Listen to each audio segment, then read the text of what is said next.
দর্শক, এই মুহূর্তে আমি রয়েছি মণিপুর উচ্চ বিদ্যালয় ও কলেজ বয়েজ যে শাখাটি, অর্থাৎ ঢাকা 15 আসনে এই শাখাটি রয়েছে এবং এই শাখায় কিছুক্ষণ আগেই জামাতের আমির ডক্টর শফিকুর রহমান তিনি ভোট দিয়ে গিয়েছেন এবং সকাল থেকে এই কেন্দ্রে আমরা রয়েছে এবং এই কেন্দ্রে আমরা ভোটার উপস্থিতি প্রচুর পরিমাণে দেখেছি। প্রচুর ভোটার আসছেন এবং সকাল 7:30টায় যখন ভোট শুরু হয়েছে তারপর থেকে কিন্তু ভোটারদের আনাগোনা শুরু হয়ে গেছে এবং শুরু থেকে আমরা দীর্ঘ সারির লাইন দেখেছি। তারপরে আস্তে আস্তে মানুষজন ভোট দিতে এসেছেন এবং আমি আমার ভিজের মাধ্যমে দেখাতে যাচ্ছি যে আসলে যারাই ভোটার আসছেন এবং তরুণ ভোটার আসছেন, মাঝবয়সী ভোটার আসছেন এবং ইয়াং জেনারেশন যারা রয়েছেন তারা আসছেন এবং বৃদ্ধ বয়সে আমি একজনকে দেখাচ্ছি যে দেখুন উনি হাতে লাঠি দিয়ে উনি কিন্তু আসছেন, এখানে এসেছেন, নিজের ভোট দান করেছেন এবং ভোটটি দিয়ে তিনি চলে যাচ্ছেন।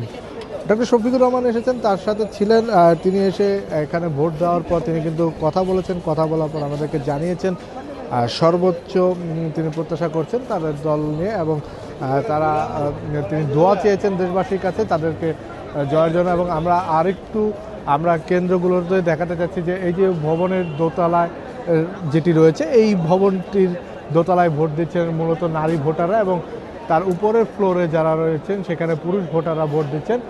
এখনও আমরা যদি বলি যে আস্তে আস্তে ভোটাররা আসছেন, এই কেন্দ্রে মোট ভোটারের সংখ্যা কিন্তু 13,000 এই কেন্দ্রে ভোট দেবেন। তো আমরা যখনই সকালে এসেছি, আমরা 7:30টার কিছুক্ষণ আগে এসেছি এবং এসেই দেখেছি একটা দীর্ঘ সারির লাইন। ভোটারদের সাথে কথা বলার চেষ্টা করেছি, তাদের কাছ থেকে জানার চেষ্টা করেছি যে সকালেই অনেকে এসেছেন ভোট দিতে কেন।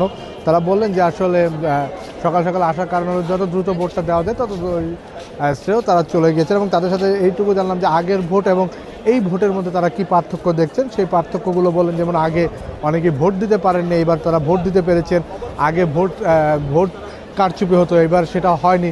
পরিবেশ অনেক সুস্থ এবং পরিবেশ খুব ভালো রয়েছে এবং সুশৃঙ্খলভাবে সবাই কাজ করে যাচ্ছে। সব কিছু মিলে একটা উৎসবমুখর পরিবেশ রয়েছে। আপনি জানেন যে ত্রয়োদশ জাতীয় সংসদ নির্বাচন ভোট চলবে সকাল 7:30টা থেকে বিকাল 4:30টা পর্যন্ত। এরপরে ভোট গণনা শুরু হবে এবং এরপরে আপনাকে আরেকটু একটা জিনিস দেখাতে যাচ্ছি যে আরও একজন বয়স্ক লোক অসুস্থ, তিনিও কিন্তু এসেছেন ভোট কেন্দ্রে ভোট দিতে। অর্থাৎ বোঝাই যাচ্ছে যে মানুষ কতটা উৎসব নিয়ে, আমেজ নিয়ে এখানে ভোট দিতে আসছেন। এখানে আমরা একটু যদি জানিয়ে রাখি, আমরা যে নারীদের যে ভোট কেন্দ্রটি রয়েছে সেটা দোতলায় এবং সেই বুথ নাম্বার 5-এ যখন আমরা গিয়েছিলাম ওই জায়গাটাতে একটা জিনিস দেখেছি যে সেখানে শুধুমাত্র বিএনপির একজন পুলিং অফিসার রয়েছেন, পুলিং এজেন্ট রয়েছেন। বাত ব্যথা, প্যারালাইসিস কিংবা আর্থ্রাইটিস, আধুনিক ফিজিওথেরাপি ও পুনর্বাসন চিকিৎসায় নির্ভরযোগ্য নাম ডিপিআরসি। জামাত কিংবা এখানে অন্য যারা প্রার্থী রয়েছেন তাদের কিন্তু কোনো পুলিং এজেন্ট নেই। নারী কেন্দ্রের প্রায় 2-3টাতেই আমরা দেখেছি যে সেভাবে পুলিং এজেন্ট দিতে পারেননি, নেই।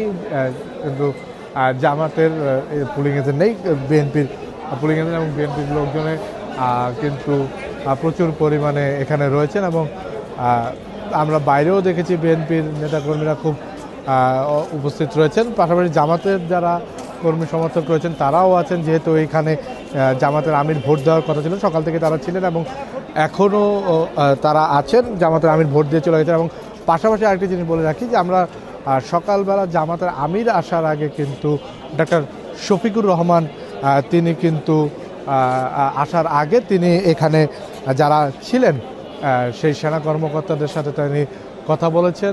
সেনা কর্মকর্তারা যারা দায়িত্বরত আছেন তারা কিন্তু এখানে এসেছেন এবং তারা পুরো পরিবেশটাকে দেখে গিয়েছেন, কারণ তারা যারা আমাদের কাছে জিজ্ঞাসা করেছেন যে পরিবেশ কীরকম দেখছেন, সব ঠিকঠাক আছে কিনা, তো সাংবাদিকদের কাছে কথা বলেছেন। তো এই মুহূর্তে তারা যাচ্ছেন এবং আমরা এই মুহূর্তে কিন্তু আপনার আগের যে ভোটগুলো দেখেছি সেখানে ভোটার উপস্থিতি ছিলই না বলতে গেলে। এখন কিন্তু প্রচুর ভোটার উপস্থিতি রয়েছেন এবং ভোটার উপস্থিতি যারা আসছেন দলে দলে আসছেন, উৎসবমুখর পরিবেশে আনন্দভাবে তারা ভোট দিচ্ছেন।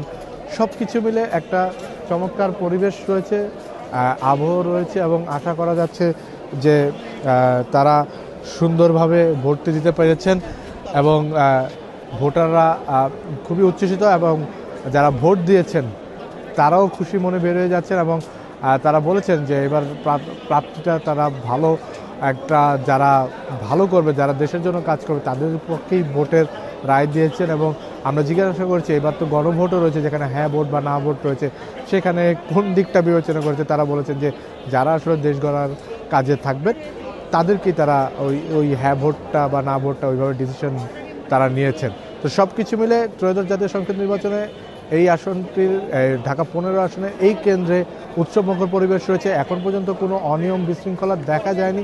হয়তোবা সময়ের সাথে সাথে কি হয় সেটা হয়তোবা পরবর্তী লাইভে আপনাদেরকে আমরা জানাতে পারবো।